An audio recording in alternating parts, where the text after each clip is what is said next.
आजकल हर एक लड़के की चाहत होती है कि उसका बियर्ड काफी अच्छा होना चाहिए, क्योंकि उसके जो भी रोल मॉडल्स है, जैसे कि एक्टर्स या क्रिकेटर्स या स्पोर्ट्स पर्सन, ये सब लोग आजकल बियर्ड रखते हैं।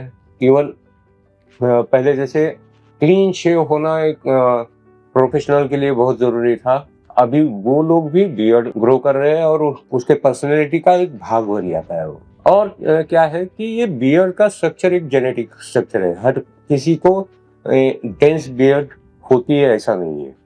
बहुत सारे पेशेंट्स में इनकम्प्लीट बियर्ड रहती है या वेरी थिन बियर्ड रहती है या कुछ पैची बियर्ड रहती है। इवन मुस्टैच में भी ज्यादा ये नहीं है, तो वो लोग हमारे पास बियर्ड ट्रांसप्लांट के लिए आते हैं। बियर्ड ट्रांसप्लांट करते वक्त एक ध्यान हम रखते हैं कि जब भी पहला कंसल्टेशन होता है उनको पूछा जाता है कि आपके फैमिली में बार्डिंग का हिस्ट्री है क्या। अगर उसके फैमिली में स्ट्रॉन्ग बार्डिंग हिस्ट्री है तो उनको ये समझाया जाता है कि आपके पास अभी बियर्ड भी नहीं है और इन फ्यूचर अगर आपको बार्निश होता है तो आपके पास ग्राफ्ट होने चाहिए। तो आपको तय करना है आपको बाल कहाँ पर चाहिए, आपके बियर्ड में चाहिए या अगर फ्यूचर में बार्डिंग हुआ तो ग्राफ्ट उसके लिए चाहिए, क्योंकि हमारे पास बहुत ही लिमिटेड ग्राफ्ट जैसे अनलिमिटेड ग्राफ कभी नहीं होते। अगर हमने उनका बियर्ड के लिए ये पीछे वाले ग्राफ यूज किए तो इन फ्यूचर उनके स्कैल्प हेयर ट्रांसप्लांट के लिए बहुत कम बाल रहेंगे। वो एक डिसएडवांटेज रहता है। हम पेशेंट को चॉइस देते हैं या ऐसा करना होता है। बियर्ड ट्रांसप्लांट एक बहुत ही जटिल सर्जरी है।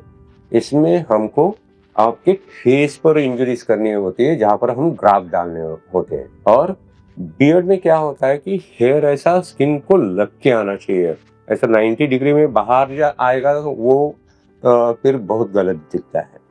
बियर्ड ट्रांसप्लांट में और एक चीज क्या होती है, यूजुअली बियर्ड सिंगल हेयर के फॉलिकल्स रहते हैं। उसमें 2 या 3 वाले हेयर फॉलिकल्स बहुत कम रहते हैं। जब बियर्ड ट्रांसप्लांट करते हैं तो हम सिंगल हेयर ग्राफ्ट को टारगेट करते हैं। अगर वो सफिशिएंट नंबर में नहीं है तो उसके बाद 2 हेयर वाले ग्राफ्ट को टारगेट किया जाता है, ताकि जो भी रिजल्ट आए वो नेचुरल दिखे। और एक चीज इंपॉर्टेंट होती है कि एंगल एंड डायरेक्शन, बहुत टाइट एंगल होना चाहिए, बहुत एक्यूट एंगल होना चाहिए बियर्ड के हेयर ग्रोथ का। डायरेक्शन में भी अगर आप देखोगे तो यहाँ पर ऐसा सीधा आ रहा है, लेकिन अगर हम मुस्टैच कर रहे हैं तो मुस्टैच के ये बीच वाले ग्राफ ये साइड के राइट साइड के राइट के डायरेक्शन में होते हैं, लेफ्ट साइड के लेफ्ट के डायरेक्शन में होते हैं। तो उसकी उसी तरह से हमें उनको प्लान करना होता है और एक यूनिफॉर्म डेंसिटी तैयार करना बहुत जरूरी होता है। बहुत बार पैची बियर्ड में हमें सिर्फ वो पैचेस कवर करने होते हैं, ताकि और वो पैचेस भी आजू बाजू की डेंसिटी के हिसाब से किया जाता है। पेशेंट बियर्ड ट्रांसप्लांट के बाद में बहुत सारे प्रिकॉशंस लेना बहुत जरूरी होता है। जैसे कि स्काल्प में आप देखोगे तो स्काल्प का स्किन कभी ज्यादा हिलता नहीं है, लेकिन जब हम बियर्ड करते हैं उसमें एक प्रॉब्लम ये होता है कि हमारा ये स्किन हिलता है। मीन्स अगर आप हंसोगे तो भी वहां पर स्किन का मूवमेंट होता है। फेशियल एक्सप्रेशन कोई भी हो, हंसना हो या हम बात करते हैं तभी ये स्किन हिलती है, खाना खाते हैं तभी ये स्किन हिलती है। तो ये सारी चीजें पहले 4 दिन अवॉइड करना बहुत जरूरी होता है। तो उसमें हम इंस्ट्रक्ट करते हैं पेशेंट को कि पहले 2 दिन कम से कम बात करना है। अगर आपको कम्युनिकेट करना है किसी से तो आप पेपर पे लिख के दे दो, लेकिन बात मत करो, मुंह की ज्यादा मूवमेंट ना करो। पहले 2 दिन हम उनको एडवाइस करते हैं कि केवल लिक्विड डाइट ले ले, ज्यादा से ज्यादा लिक्विड ले, जैसे कि जूस है या फिर इवन इलेक्ट्रोलाइट का पानी हो, ये सारी चीजें होती हैं। नेक्स्ट 2 डेज में हम उनको बोलते हैं कि आप सेमी सॉलिड फूड खा सकते हैं, लेकिन ज़्यादा च्यूइंग मत करो, क्योंकि जब तक वो ग्राफ स्टेबलाइज नहीं होता तब तक हमें यहाँ की मूवमेंट रोकनी होती है। तो अगर वो एक बार ग्राफ वो पोजीशन में फिक्स हो गया तो बाद में कोई प्रॉब्लम नहीं होती, लेकिन वो पहले 4 दिन में अगर ग्राफ का एंगल डायरेक्शन चेंज होता है तो फिर वो करेक्ट करना इम्पॉसिबल बात। मोस्ट इम्पोर्टेंट थिंग होती है कि बियर्ड ट्रांसप्लांट में हमें डेंसिटी का ख्याल रखना बहुत जरूरी होता है। बहुत ज़्यादा डेंसिटी देने की कोशिश की तो ये पूरा स्किन खराब होने का या स्कारिंग होने का चांसेस बहुत हो जाता है, उसे अवॉइड करना बहुत जरूरी है।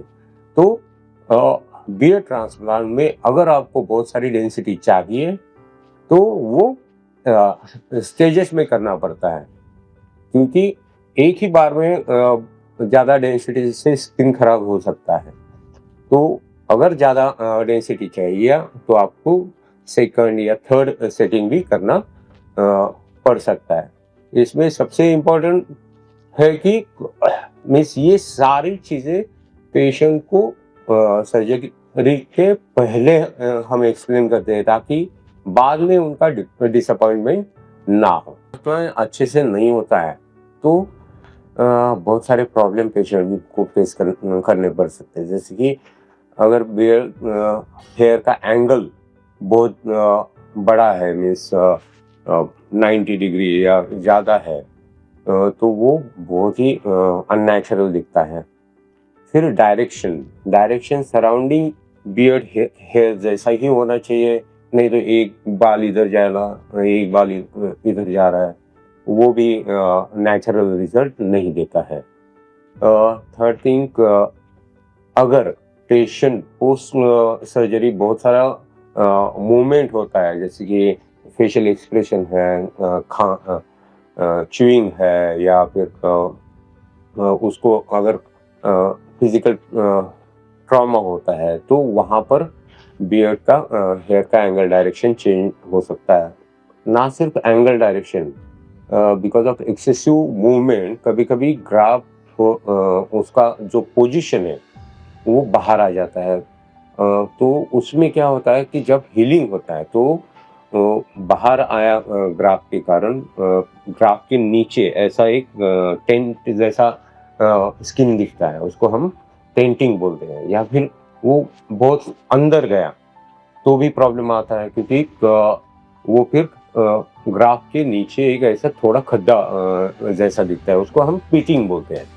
तो बाद में अगर वो पेशेंट डिसाइड करता है कि मैं शेव करूँगा, तो उसके वो टेंटिंग या पिटिंग विजुअलाइज होते हैं। अगर डॉक्टर ने बहुत ज़्यादा डेंसिटी देने की कोशिश की तो स्किन खराब होने के चांसेस बहुत बढ़ जाते हैं। ये सारी चीज़ें बहुत इम्पोर्टेंट है। फिर ग्राफ भी चुनना बहुत ज़रूरी है। सिंगल हेयर वाले ग्राफ आपके ज़्यादा बियर्ड में लगने चाहिए। बहुत सारे 2 या 3 हेयर के ग्राफ यूज़ करते हैं तो वो ऐसा बंचेस लगाया जैसा बियर्ड दिखता है, वो यूनिफॉर्म नहीं दिखता है। Naturally beard follicle single hair follicles होते हैं।